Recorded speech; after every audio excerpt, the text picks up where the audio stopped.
मिर्झाराजे जयसिंग दख्खन मोहिमेवर निघाले आणि 3 मार्च 1665 साली पुणे येथे तळ ठोकला.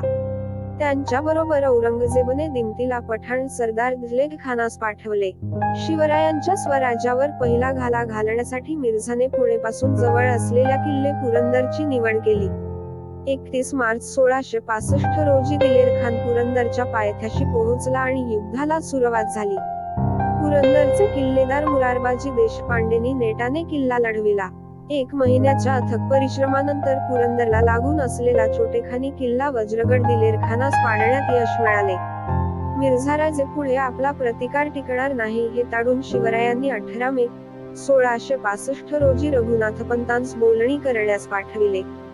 मुरारबाजींनी पराक्रमाची पराकाष्ठा केली, जीवाचे बलिदान दिले, पण त्यांना पुरंदर राखता आला नाही. जून मध्ये पुरंदर किल्ला पडला. शिवरायांनी संपूर्ण शरणगती पत्कारली. योग्य वेळी घेतलेली माघार ही विजयाची सुरुवात असते. तहाच्या बोलणीला सुरुवात झाली. ह्या काळात शिवरायांनी मिर्झाराजेंना भेटून त्यांचं मन वळवण्याचा प्रयत्न केला असण्याची शक्यता नाकार